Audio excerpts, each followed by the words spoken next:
Mesdames, Messieurs, bonsoir et ravi de vous retrouver pour ce numéro de la Tribune du Mardi qui pose ses micros aujourd'hui en République centrafricaine. La République centrafricaine qui prépare son élection présidentielle exactement au mois de décembre, une élection à laquelle sera candidat le président sortant Faustin Archange Touadéra, mais également l'ancien président François Bozizé, puisqu'il a été investi le week-end écoulé par le Kwanakwa, son parti Kwanakwa, le travail, rien que le travail en langue sango. Et sur ce plateau, pour en parler, en ligne de Bangui, en République centrafricaine, nous avons Benjamin Ngolot, qui est président d'une organisation non gouvernementale. Il s'agit de l'association Grenier d'Afrique. Bonsoir. Bonsoir.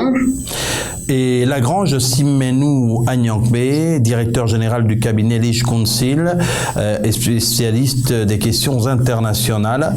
Nous allons commencer par vous, Benjamin Ngolot. L'élection présidentielle en République centrafricaine va donc se tenir au mois de décembre. Certains entrevoient des tensions. Est-ce que ces tensions pourraient perturber la stabilité relative qui est notée actuellement en République centrafricaine? Merci pour l'occasion que vous me donnez aujourd'hui de parler un peu de ce qui va arriver bientôt dans notre pays, la République centrafricaine. Je ne suis pas du tout d'avis que les élections qui vont arriver d'ici décembre vont susciter des troubles. Parce que les Centrafricains en ont marre de ces troubles qui ont mis en retard ce pays. Et nous sommes pour que les élections qui auront lieu soient des élections apaisées et non des élections conflictuelles. Voilà ce que moi je pense. Et bon nombre de Centrafricains pensent comme moi aussi. Bon nombre de Centrafricains pensent comme vous. Il y a, en ce qui concerne votre pays, des activités de groupes armés, notamment en dehors de Bangui. Est-ce qu'avec l'aide de la mission des Nations Unies sur place, les autorités sont parvenues à les contenir? Je pense que après l'accord de Khartoum, il y avait une feuille de route. Et il va falloir que chaque parti respecte son engagement. Malheureusement, nous remarquons que certains groupes armés continuent de faire ce qu'ils le faisaient avant la signature de cet accord de Khartoum. Et nous voulons également dire qu'il est temps que les Nations Unies qui sont en Centrafrique puissent agir afin que ces accords-là soient respectés. Et c'est ce que nous sommes en train de voir en ce moment avec la MINUSCA, en accord, en collaboration avec les forces des armées centrafricaines qui sont en train de combattre les 3 R dans l'ouest de la Centrafrique. Et s'ils continuent dans cet élan, nous pensons que les élections pourront bien se dérouler dans un climat apaisé. Lagrange Simenou Agnankbe, bonsoir. En République centrafricaine, actuellement, il y a des développements et bien sûr des questions en rapport avec cette élection présidentielle. Et Ngolot Benjamin l'a souligné tantôt, les Centrafricains en ont marre des actes de violence. C'est aux politiques qu'il revient de tout faire pour maintenir cette paix, pour conforter, consolider cette paix décente dans le pays. Bonsoir Aziz et bonsoir chers téléspectateurs. Je dirais que à la suite de notre co-débatteur, je dirais que la Centrafrique est un pays qui depuis les années 46 n'a jamais connu de stabilité politique pérenne. C'est un pays qui tantôt il y avait des paix, il y avait des moments de paix, mais ces moments étaient souvent précaires. Et au jour d'aujourd'hui, la situation n'est toujours pas rétablie, malgré les efforts aussi bien des autorités politico-administratives que de la communauté internationale, des organisations sous-régionales dont la CEAC, l'Union africaine et même les Nations unies qui sont présentes sur le territoire. La situation en République centrafricaine demeure préoccupante parce que déjà, il faut noter que les autorités politiques ont essayé de faire ce qu'ils peuvent pour que, en collaboration avec leurs partenaires nationaux et internationaux, pour que le problème sécuritaire soit réglé. Mais à ce jour, le problème sécuritaire n'est pas véritablement réglé. Nous comptons plus de 14 groupes armés qui continuent d'opérer malgré les accords de paix que notre co-débatteur vient de citer. Il y a eu plusieurs accords de paix qui n'ont pratiquement jamais été respectés. Celui de 2019 a quand même connu quelques moments de succès et continue de connaître encore un peu de succès avec les efforts du Conseil de paix et de sécurité de l'Union africaine et de la CEAC, aussi des Nations unies. Mais l'échéance qui est en vue en ce moment, l'élection présidentielle qui est en vue et les dernières tractations, c'est-à-dire ce qui s'est passé depuis 2019, depuis le dernier trimestre de 2019 à aujourd'hui, nous amène à nous poser un certain nombre de questions et à souhaiter, comme il l'a dit, que vraiment cette fois-ci, que ce soit la bonne et que chacun puisse prendre ses responsabilités, les autorités politico-administratives, les acteurs politiques. Nous apprenons que l'ancien chef d'État, le président Bozizé, est candidat. Nous allons en venir. Donc, que chacun prenne ses responsabilités. Nous allons évoquer cette actualité. Il n'est pas impossible que la Centrafrique reconnaisse un moment de paix et roule vers une certaine stabilité pérenne. Il n'est pas impossible. Cela est possible. Ce n'est pas impossible, surtout que il y a eu par le passé Barthélemy Boganda, qui est l'un des pères du panafricanisme et notamment de l'intégration sous-régionale en Afrique centrale.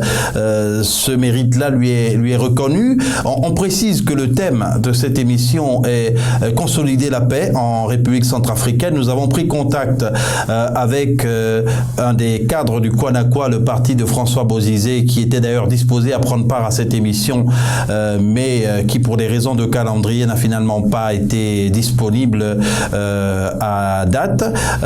Nous avons aussi fait la même démarche pour ce qui est du pouvoir, notamment de la présidence de la République et de la direction de la communication, sans succès. On espère que nous aurons prochainement des intervenants de ces différents camps pour participer à ce débat constructif sur la République centrafricaine et sur votre chaîne panafricaine Label Radio et Télévision. La République centrafricaine, Ngolotte Benjamin, a également un défi à relever sur le plan sanitaire. Est-ce que le défi sanitaire, je veux parler de la pandémie de Covid-19, n'est pas venu ajouter aux problèmes sécuritaires qui se posent déjà? Bien sûr. Cette pandémie est venue mettre en mal même ce que les Centrafricains vivaient comme catastrophe déjà. Ici en République centrafricaine, je vous assure que tout est à refaire. Tout. Sur le plan sanitaire, sur le plan institutionnel. Et même sur le plan de sécurité alimentaire. Je vous assure que ce pays a besoin d'une volonté politique, d'un engagement de tous les Centrafricains pour le mettre sur les rails. Et là, la pandémie est venue mettre mal ce que le gouvernement en place était en train de faire. Mais ici en République centrafricaine, malgré que cette pandémie est en train de faire son chemin un peu partout, même en République centrafricaine, les Centrafricains eux-mêmes n'y croient pas trop. Ils n'y croient pas trop pour la simple raison que déjà pour trouver à manger, c'est un problème. Et même les mesures barrières que le gouvernement a mises en place, les Centrafricains ne respectent pas. ne respectent pas ces mesures. Et pour cela, on continue à sensibiliser, on continue à éduquer, on continue même à aller vers les gens pour leur dire la maladie là existe, il faut faire très attention. Et surtout, le problème c'est quoi? C'est les élections. Nous sommes assez plusieurs. Je me demande comment les choses vont se passer. Il faut que les gens se déplacent pour aller se faire enrôler. Bon nombre de Centrafricains ne se sont pas déplacés. Il y en a qui ne croient même pas à ces élections pour la simple raison qu'ils disent qu'il y a tellement eu des élections en Centrafrique et ces élections n'ont rien apporté comme changement pour le développement de ce pays. Voilà tant de questionnements auxquels il faut faire face. Benjamin Golotte, vous êtes à la tête d'une organisation non gouvernementale qui a une idée précise des défis à relever dans le pays. Vous l'avez souligné tantôt, la crise sanitaire du Covid-19 vient ajouter aux problèmes quotidiens des Centrafricains. Mais comment aller aux élections dans ces conditions? Est-ce que ça vous paraît opportun? Normalement, en tant qu'homme de la société civile, je pense que les élections, c'est vrai, mais aller vers les élections dans ces conditions n'était pas propice. Mais le gouvernement en a décidé. Les partis politiques en ont décidé. Nous, de la société civile, on ne peut que donner un point de vue. Comme dans d'autres pays, malgré la pandémie, il y a eu des élections. Ça fait qu'à les jeux. C'est ce que les gens disent en Centrafrique. Malgré la pandémie, il y a eu des élections au Burundi. Malgré la pandémie, il y a eu des élections à d'autres pays. En Afrique, il n'y a pas les élections. Au Bénin également. Donc, en Centrafrique aussi. Au Ghana, et il y a les élections bientôt en Côte d'Ivoire en octobre. Il y aura les élections également au Burkina Faso. Mais pourquoi pas organiser les élections en Centrafrique aussi, malgré cette pandémie? Mais il faut mettre les moyens pour que ces élections se déroulent dans de bonnes conditions. Parce que le problème, ce n'est pas les élections, mais le problème, c'est après les élections. Voilà, c'est à quoi je pense. Donc, il faut de telle sorte que ces élections se déroulent et que celui qui sera élu soit l'émanation du peuple centrafricain. Et que les perdants puissent appeler celui qui sera élu pour le féliciter et qu'ils se mettent ensemble pour qu'on puisse construire ce pays. Voilà ce que je peux dire. Oui, Golotte Benjamin le souligne, la Grange Simeno à Nyangbe. Le problème n'est pas d'organiser les élections, mais le problème est de gérer l'après-élection. Il y a presque toujours ces contestations après les élections sur le continent. Il a souligné la crise sanitaire du Covid-19 n'est finalement pas un frein véritable à l'organisation des élections, puisqu'il y en a eu dans d'autres pays et qu'il y en aura. Oui, déjà par rapport à la crise, il faut dire que nous sommes tous en train de nous rendre compte, et je pense que nous l'avons même évoqué déjà sur ce plateau, qu'il vaut mieux s'habituer à la pandémie et définir un certain nombre de conditions et de stratégies à mettre en œuvre et à respecter que de se refermer sur soi-même, ce qui n'arrangerait pas les choses. Et pour en revenir à la problématique, c'est vrai que l'important, ce n'est pas les élections en soi, c'est peut-être la préélection, mais toujours est-il qu'il faut d'abord avoir une base. La base aujourd'hui, c'est la constitution centrafricaine. La base aujourd'hui, c'est la réalité technique sur le territoire centrafricain, la problématique de l'insécurité, la problématique du manque de paix et du manque d'épanouissement du peuple. Le peuple centrafricain aujourd'hui est aux amours, si je peux m'exprimer ainsi. Donc, je pense que, et jusque-là, il n'y a pas encore de véritable entente entre les acteurs, les principaux acteurs politiques de ce pays-là. Il n'y a pas entente entre les groupes armés de ce pays et la communauté internationale étant là pour essayer d'arbitrer, pour essayer d'apporter quand même un soutien et pour essayer de faire respecter le droit, fait également ce qu'elle peut.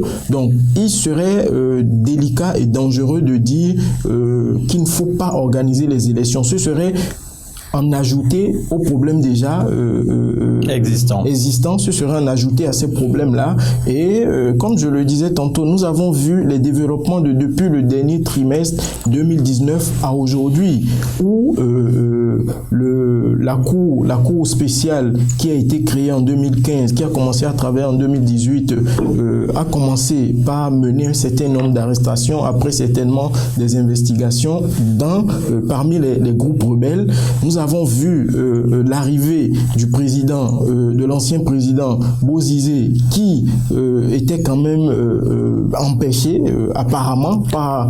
l'ancien président Bozizé qui avait été renversé en 2013. Qui est rentré, c'est un citoyen quand même, quoi que l'on puisse dire, c'est un citoyen, il y a eu des situations, mais sa patrie demeure sa patrie, on ne peut pas l'empêcher de rentrer. Bon, finalement, il est rentré à la grande surprise de tous. Nous avons tous été surpris d'apprendre qu'il était rentré malgré tout ce qui était mis en place. Il est rentré. Nous avons vu comment le peuple est allé l'accueillir, comment le peuple voulait être avec lui. Ça a suscité... mais dans la foulée de son retour au pays, il y a eu également un retour, pas définitif, mais un retour quand même de Michel Djotodia, l'ancien président qui lui avait fait le putsch, qui est en exil actuellement. Justement, lui-même était revenu. Le président Bozizé avait demandé à rencontrer le chef de l'État. Ça n'avait pas été facile. Nous avons vu le président Djotodia reçu. Donc déjà, ça créait un certain nombre de frustrations parce que quoi qu'on dise, ce sont tous des acteurs politiques qui ont une base politique, qui ont une partie du peuple qui les accompagne. Donc le moment aujourd'hui où il y a quelques mois n'était pas à créer des distanciations, si je peux me permettre ainsi. Le moment n'était pas à rejeter les uns, à rejeter les autres, mais à créer un cadre pour que tous puissent s'asseoir et parler sécurité du pays, parler développement du pays et parler de façon conviviale. Benjamin Golotte, est-ce que les acteurs politiques centrafricains actuellement se retrouvent dans un cadre de concertation pour arriver à se mettre d'accord sur ce qui ne fonctionne pas? Il y a un comité de suivi de l'accord de Khartoum. Ce comité est composé de qui et comment arrive-t-il à faire un suivi de la situation sécuritaire sur le terrain? Et un commentaire peut-être sur ce retour.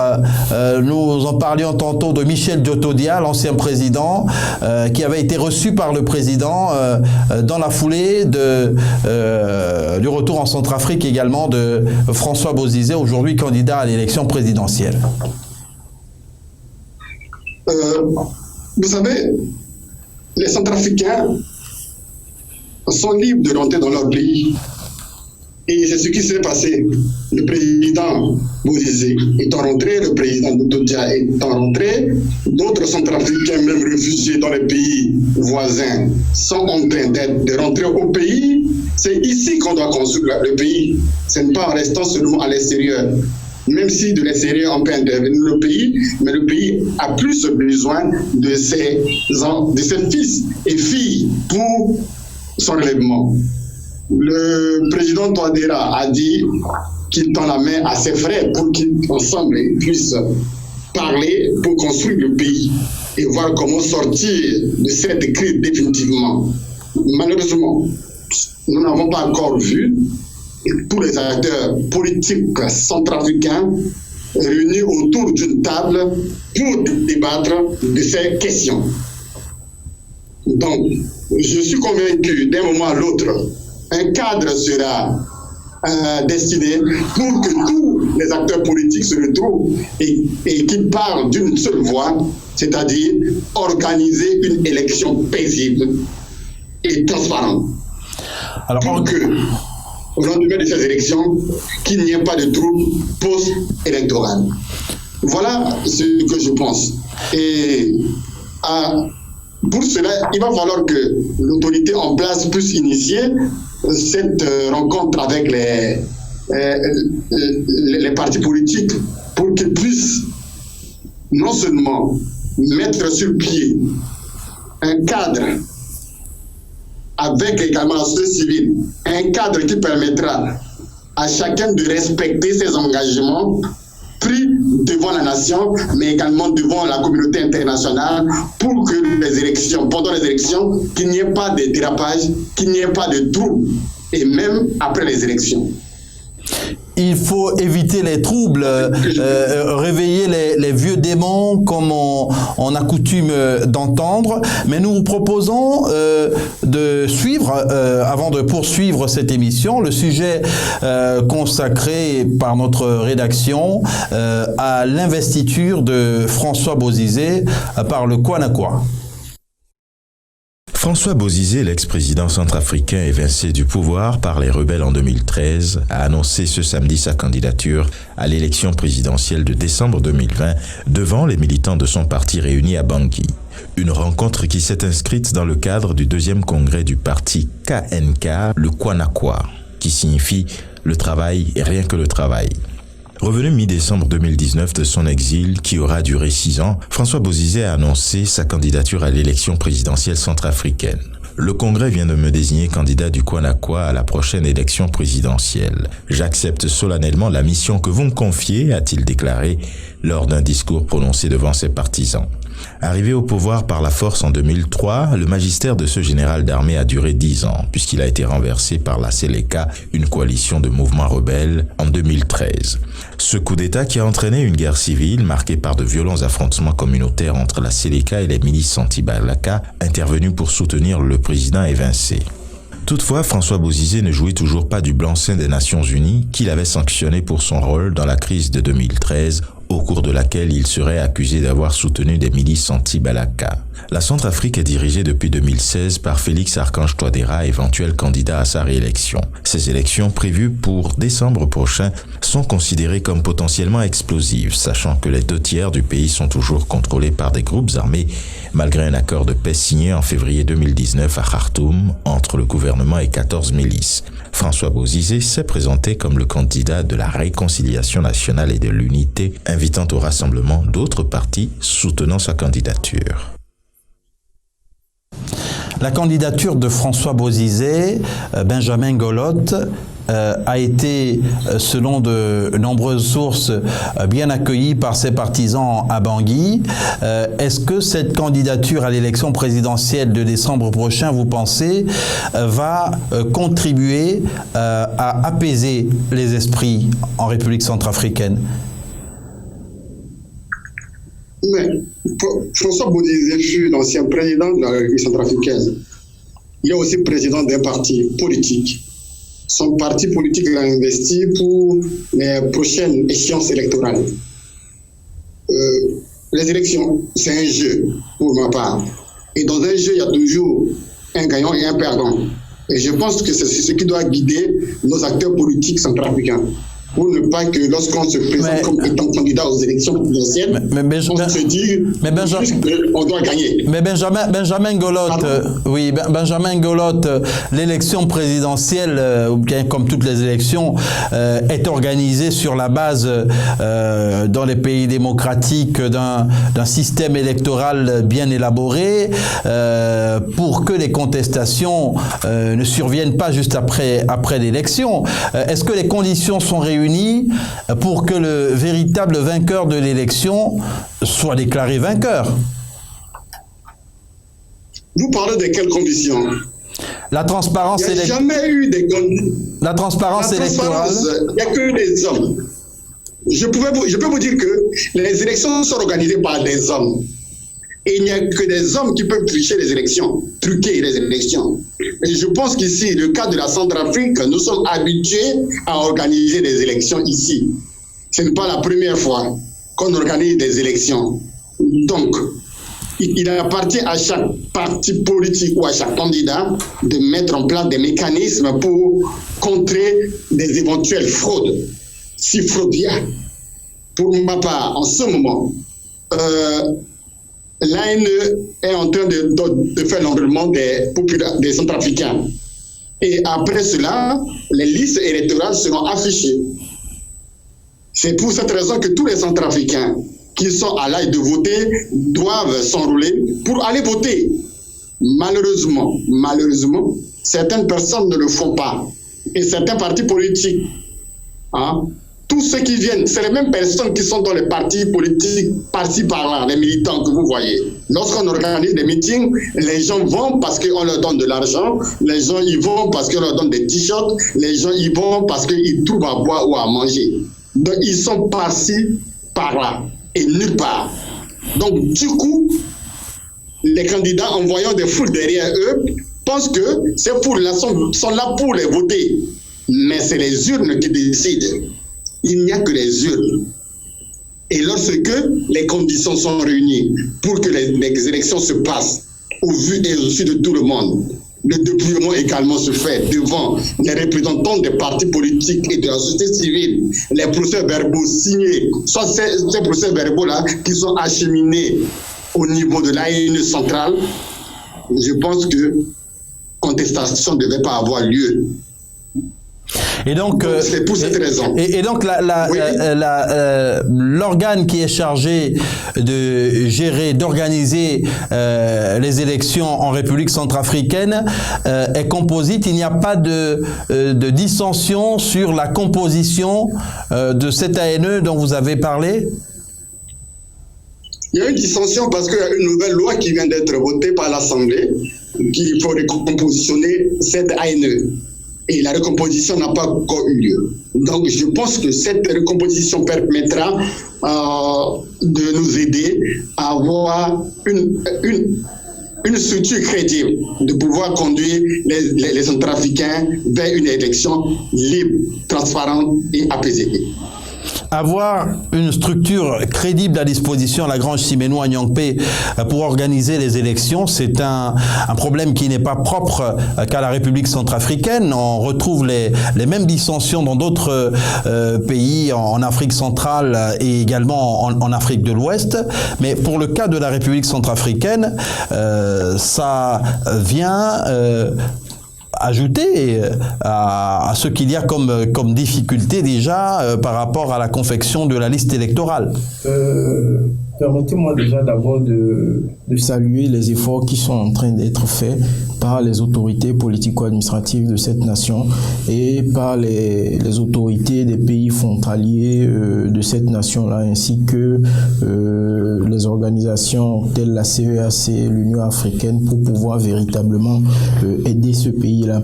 Mais avant d'en venir aux élections, moi je pense, comme nous l'avons dit et comme l'a dit également notre co-débatteur, qu'il faille asseoir un cadre de concertation, parce que la communauté internationale ou les partenaires auront beau apporter tout ce dont vous avez besoin et vous aurez beau avoir les institutions requises, si la volonté n'y est pas et s'il n'y a pas une franche concertation entre les principaux acteurs, je pense que ce serait vain, les efforts là seraient vains. Et aujourd'hui, quand nous voyons la situation qui se présente, la communauté internationale est en train de montrer sa bonne foi. Les pays frontaliers et amis sont en train de montrer leur bonne foi pour accompagner le processus. À un moment donné, le pouvoir en place a voulu que les élections soient reportées à cause de la situation actuelle que subit toutes les nations du monde à cause de la pandémie, mais le peuple représenté dans les instances requises dans l'Assemblée nationale, je crois, s'y était opposé, et la communauté, une bonne partie de la communauté internationale également s'y était opposée. Donc les dates sont maintenues, mais il faille s'arranger pour que tous les acteurs et tous ceux et toutes celles qui puissent être en mesure d'apporter un plus, qui sont en mesure de participer à ces échéances-là, puissent véritablement y participer. Il ne faudrait pas qu'il y ait de ségrégation. Et au-delà de cela également, l'institution qui est mise en place. Il a dit tout à l'heure qu'il y a également un déclencheur, il y a la recomposition des membres, sinon des leaders de cette institution-là. Il faudrait que cela se fasse, et pourquoi pas de façon consensuelle. Pourquoi pas de façon consensuelle pour que on puisse voir... Mais le problème est qu'il y a rarement un consensus au niveau de... En ce qui concerne la composition de ces commissions électorales. Il y a rarement un consensus parce qu'il y a manque de confiance. Il y a manque du capital confiance. Il faut que le pouvoir en place, puisque la responsabilité lui revient. Et comme un peu partout, le pouvoir en place en Centrafrique aujourd'hui est en face de l'histoire. Et l'histoire retiendra que si et ça s'est passé. Donc il serait vraiment bien qu'ils entrent dans l'histoire et qu'ils donnent à ce pays-là la possibilité, devant tout le monde, la possibilité de véritablement amorcer une stabilité pérenne, une paix pérenne et pourquoi pas un développement pérenne. La responsabilité principale revient aujourd'hui au pouvoir en place. C'est vrai que ce n'est pas facile également. Il faille aussi que les groupes armés dont il est question, il faille que la communauté internationale aussi puisse essayer de voir dans quelle mesure. Nous avons appris qu'il y a eu des médiations de plusieurs autorités politico-administratives de la sous-région pour que le pays ne s'embrasse plus. Nous saluons cela. Mais les Centrafricains doivent pouvoir se parler franchement. Les Centrafricains, aussi bien autorités politico-administratives, il y a eu un gouvernement d'union nationale qui a été formé. Donc il faille qu'ils puissent véritablement asseoir des mécanismes de concertation et de confiance mutuelle. Benjamin Golotte, qu'est-ce qui explique ce manque de confiance dont parle Lagrange Simenou à Niankbe entre les acteurs politiques?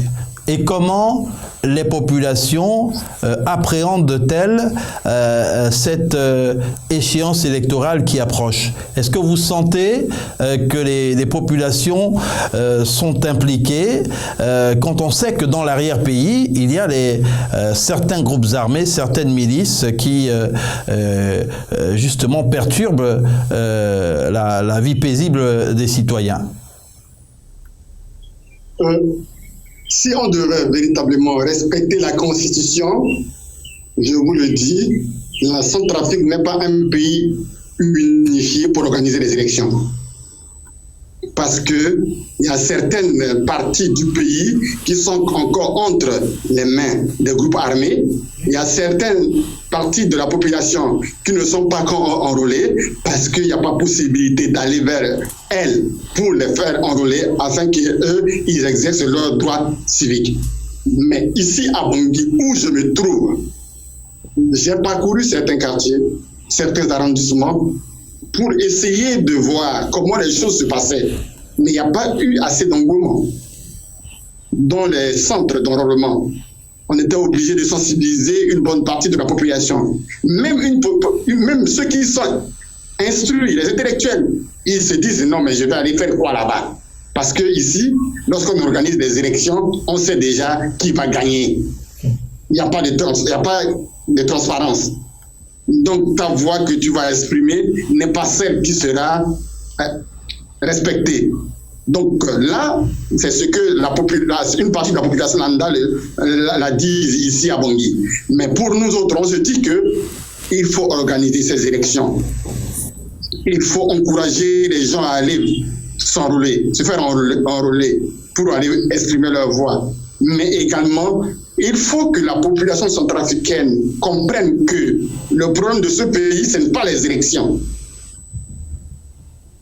Le problème du pays, ce n'est pas les élections. Il faut qu'on puisse ensemble se retrouver comme Centrafricains et se parler franchement. Que nos leaders politiques arrêtent de nous opposer. Arrêtent de se baser sur le régionalisme, le tribalisme, pour opposer les Centrafricains. Parce que nous avons une richesse. La richesse, c'est laquelle? Notre langue nationale. On la parle un peu partout. Donc nous sommes un seul peuple. Il va falloir que ce peuple-là puisse se dire que tu sois de Pawa, tu sois de Birao, tu sois de Berberati, de Basse-Kotoro, de Mbomu ou de Ombomu, tu te retrouves chez toi. Et ta voix compte. Et non seulement les voix des Banguissois, mais la voix de celui qui se trouve aux confins de la Centrafrique il doit l'exprimer aussi. C'est pour cela que nous sommes en train de nous battre, nous, de la société civile, pour que la possibilité soit donnée à tous les Centrafricains d'exprimer leur voix vous avez des élections. Oui, vous avez souligné tantôt que le sango est parlé dans la quasi-totalité du pays. C'est une langue qui permet d'être une sorte de trait d'union entre les différents fils de ce pays. Mais il y a, vous l'avez souligné tantôt, les problèmes de sécurité dans l'Hinterland et la cohorte de déplacés internes et même externes. Quelle est la situation aujourd'hui de ces réfugiés internes et des réfugiés externes qui se sont déportés vers les pays voisins? Je voudrais vous dire que la semaine passée, ceux qui s'étaient déplacés, qui se retrouvaient dans certains sites dans la préfecture de l'Ouaka, précisément à Bombari, ont regagné leur maison. Et le gouvernement, avec le ministère des Actions humanitaires et de la réconciliation, est en train de faire un travail de fond dans ce sens avec leurs partenaires de l'UNHCR pour que les Centrafricains déplacés, tant à l'intérieur qu'à l'extérieur du pays, puissent rentrer. Mais une chose qui se pose encore, mais est celle-ci. Ils vont rentrer pour se retrouver où? Parce qu'il y en a qui ont tout perdu, leur maison. Donc c'est pour cela qu'il faut préparer également des conditions d'accueil de ces compatriotes qui sont partis à l'extérieur. L'année passée, il y a eu des vagues des rapatriés qui sont rentrés. Notre institution a eu à construire des maisons pour certains rapatriés et retournés. Malheureusement, le nombre de maisons construites était vraiment inférieur au nombre de retournés. Et aujourd'hui, si nos compatriotes doivent rentrer, il va falloir qu'on mobilise les moyens pour préparer leur retour. Les besoins, leur insertion dans la communauté. Les besoins humanitaires, la Grange Siméno à Nyankpé. Les besoins énormes. Les besoins humanitaires sont énormes. La Grange Siméno à Nyankpé, il y a à côté de l'organisation des élections ou bien de l'élection présidentielle et peut-être des élections générales plus tard qui nécessitent de gros moyens, mais il y a l'urgence humanitaire avec cette situation que vient de rappeler Ngolot Benjamin. Oui, il y a urgence humanitaire et je crois savoir que les Nations Unies font beaucoup. Les Nations Unies font beaucoup, même si cela semble pas suffisant. Même si beaucoup leur reprochent également de ne pas en faire assez. Bon, ils font en fonction des moyens disponibles parce qu'il n'y a pas que la Centrafrique sur l'échiquier international qui se retrouve dans cette situation-là. La CEAC également fait des efforts, comme il l'a dit, la société civile aussi, qui le représente, fait des efforts, des organisations non gouvernementales font des efforts. Oui, mais la présence, la présence militaire des Nations Unies a toujours été critiquée en République centrafricaine, enfin oui, l'efficacité de ce déploiement. Oui, nous parlons d'aide humanitaire et moi je pense que au niveau de la question sécuritaire, les Nations Unies définissent leur périmètre d'intervention, ils agissent en fonction d'un certain nombre de réglementations et même s'ils sont décriés par tel ou tel parti, je pense qu'ils ne sont là que pour aider, ils ne sont pas là pour imposer quoi que ce soit, sauf si ils en recevaient mandat en raison d'un enlisement profond. Mais Ngolot Benjamin, les humanitaires que vous êtes, vous l'avez souligné à maintes reprises, ont de gros problèmes pour notamment toucher les populations qui se trouvent dans les zones contrôlées par les milices. Le mandat de la mission des Nations Unies ne permet-il pas d'appuyer ces humanitaires pour arriver à faire bénéficier ces populations de l'aide dont ils disposent? Je voulais vous dire que nous, les humanitaires, nous avons nos principes principe d'impartialité, d'indépendance. On ne doit pas, dans le cadre de nos activités, être accompagné par les militaires. Et là, nous travaillons tant du côté des groupes armés que du côté du pouvoir étatique établi. Et pour cette raison, nous négocions avec le groupe armé pour qu'ils nous donnent libre accès de pouvoir intervenir dans la zone où ils exercent leur pouvoir. Et c'est ce que nous essayons de faire. Le véritable problème en Centrafrique, c'est un problème de manque de moyens. Les besoins sont énormes et les moyens sont limités. Comme venait de dire mon prédécesseur, il n'y a pas seulement que la Centrafrique, mais il faut se le dire que la question ici, humanitaire en Centrafrique, est criable. N'est-ce pas? Je vous disais tout à l'heure, imaginez-vous, lorsqu'on rapatrie plus de 3000 ou 4000 personnes et qu'on construit seulement 100 maisons ou 200 maisons, ça pose problème. Et même, depuis avec la question de Covid-19, certaines parties de la population ne vit plus parce que l'aide humanitaire ne circule plus. Les humanitaires ne peuvent plus se déplacer. Ils sont tous bloqués, confinés. Et la population est laissée pour compte. Il y a lieu aussi que maintenant, on puisse faire plus pour aider ces populations qui meurent. Et je vous assure, d'ici là, si rien n'est fait, il y aura une crise humanitaire en Centrafrique pour question de sécurité alimentaire. Et la sécurité. Parce que c'est la période où les gens doivent se mobiliser pour travailler. Oui, ils n'ont pas pu. Justement, la FAO a donné l'alerte au sujet de ces risques d'insécurité alimentaire dans de nombreux pays dans la République centrafricaine. Mais le gouvernement dispose de quel soutien aujourd'hui pour arriver à faire bouger les lignes? Bon, ici en Centrafrique, le gouvernement, vous parlez de quel soutien? Le soutien dont bénéficie le gouvernement vient de la FAO et d'autres partenaires et d'autres ONG internationales qui ont les moyens également. Et qu'en est-il de la CEAC? Et qu'en est-il des pays de la sous-région d'Afrique centrale, des pays de la communauté économique de l'Afrique centrale?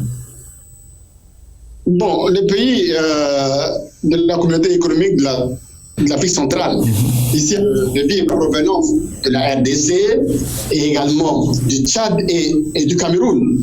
Et ici, en Centrafrique, il faut vraiment un plan Marshall dans le domaine agricole.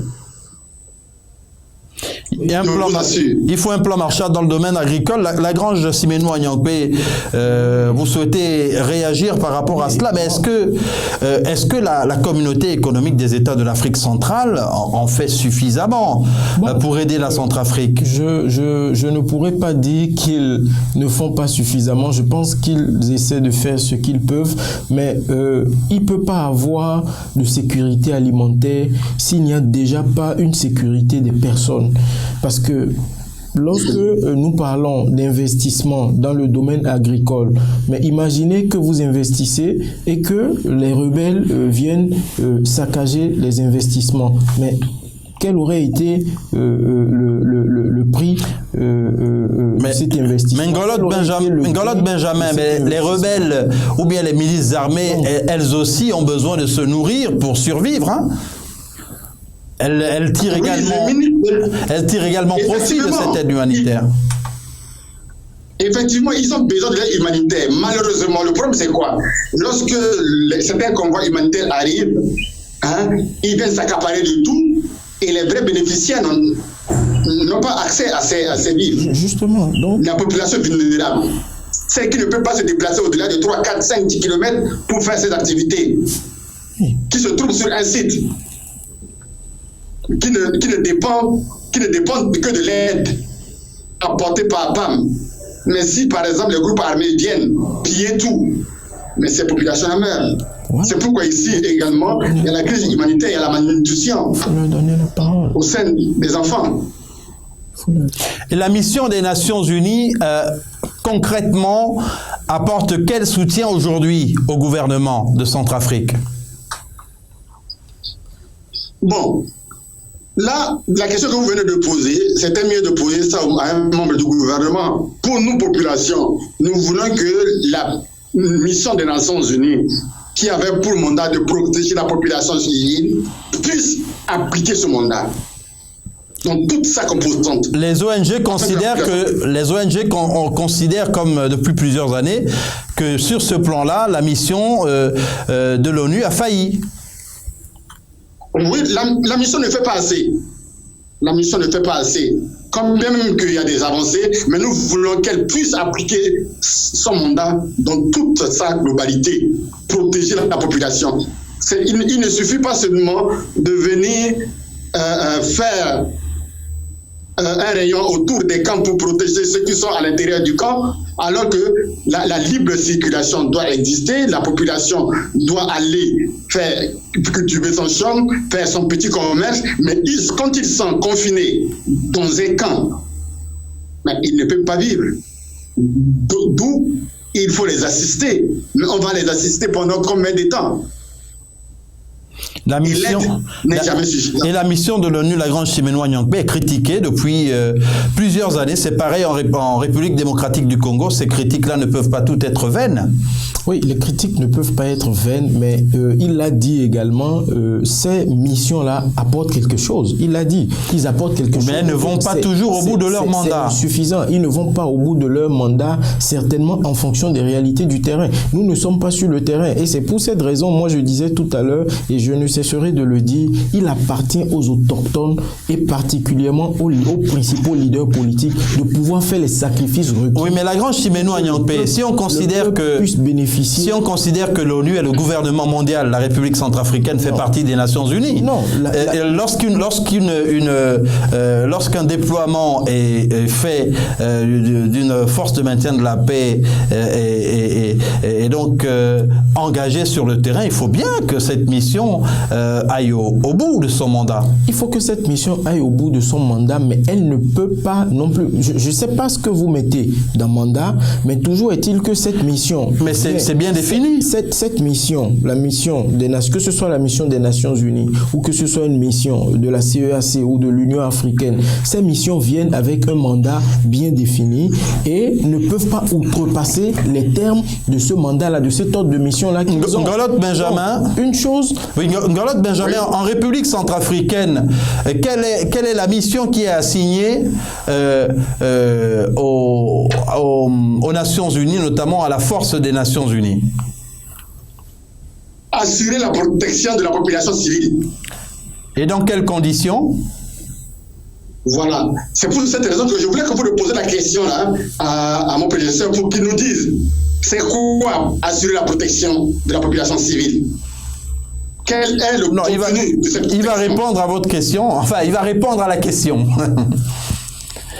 Il va répondre à la question. Je vois que vous rebondissez à son intervention de tout à l'heure. La Grande Chimène, on parle souvent, il y a un gros débat sur ce qu'il y a à mettre dans le mandat des missions, bien sûr.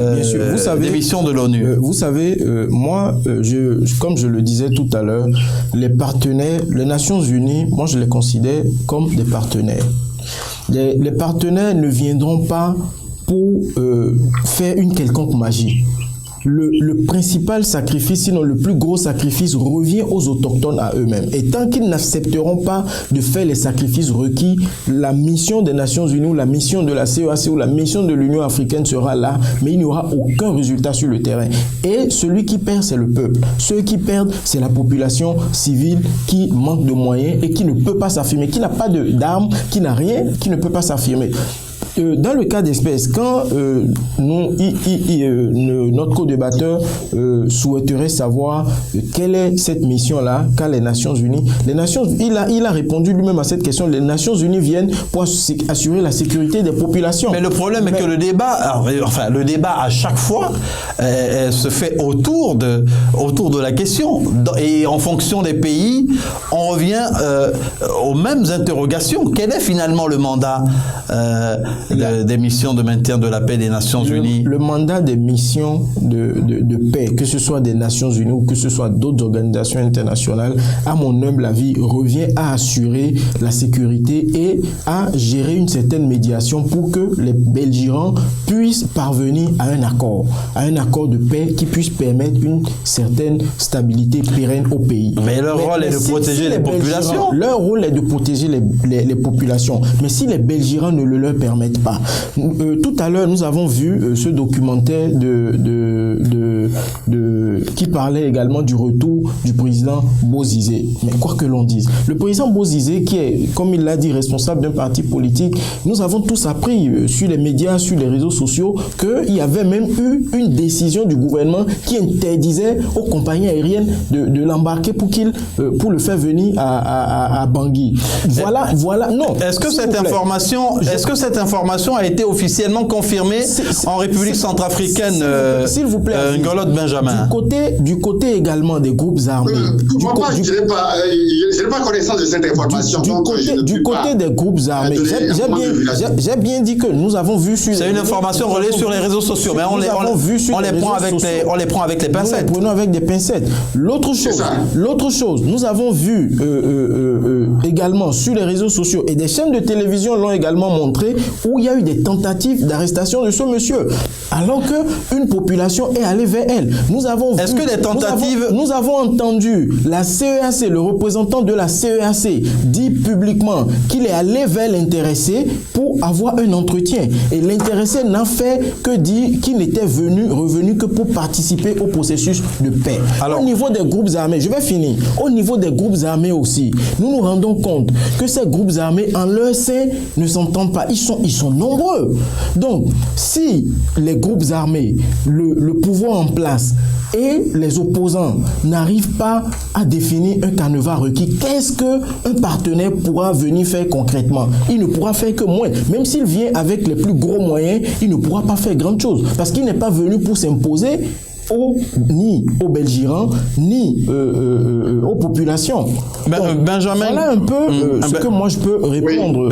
Benjamin Ngolot, il y a eu beaucoup de choses qui se sont dites à propos notamment de l'ancien président François Bozizé, mais qui n'ont pas été officiellement confirmées.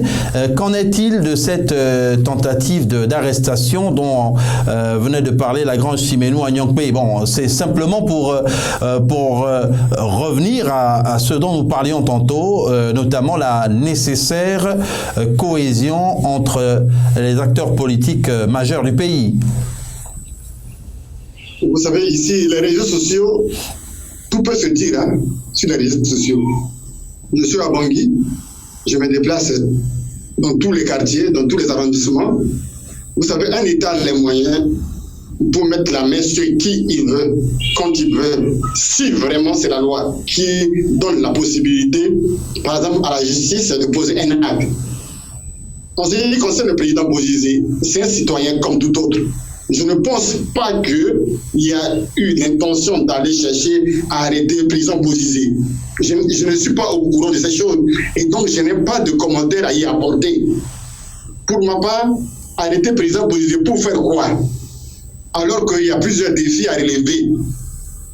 Qui est le défi de l'insécurité qui prime dans notre pays. Il va falloir que les gens s'unissent pour chasser les malfrats au-delà de nos frontières. À quoi bon encore d'aller créer d'autres problèmes ici à Bangui avec le président Bozizé? Qui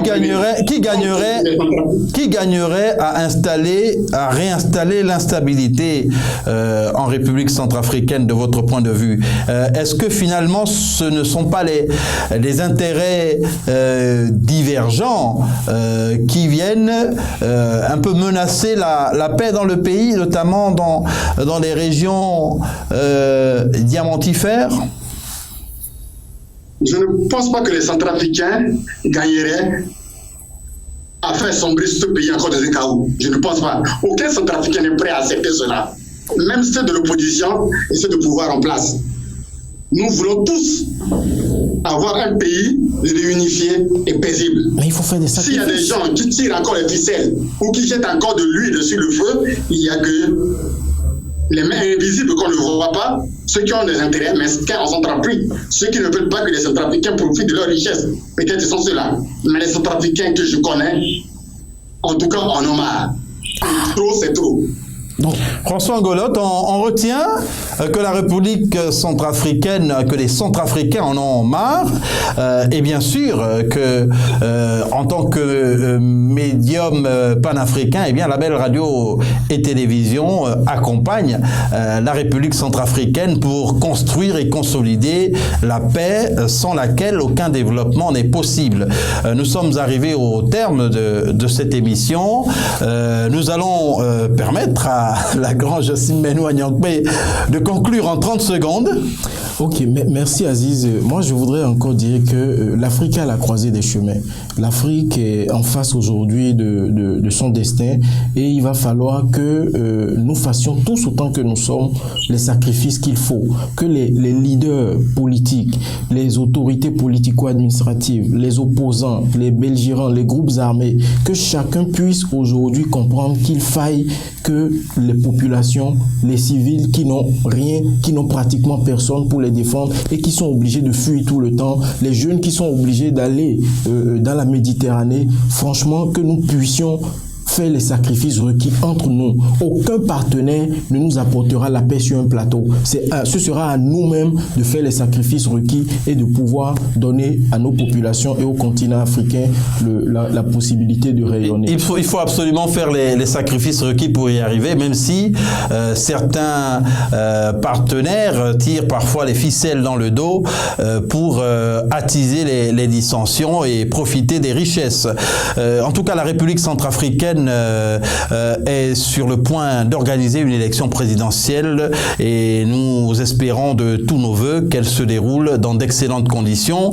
Merci à vous, Ngolotte Benjamin. Je rappelle que vous êtes président de l'association Grenier d'Afrique, une ONG engagée dans l'humanitaire en République centrafricaine. Oui. Et à vous, Lagrange Menou-Agnakpe. Merci Aziz et merci chers téléspectateurs. Consultant, directeur général du cabinet Lich Council. Très bonne suite de programmes sur la belle radio et télévision, votre chaîne panafricaine internationale.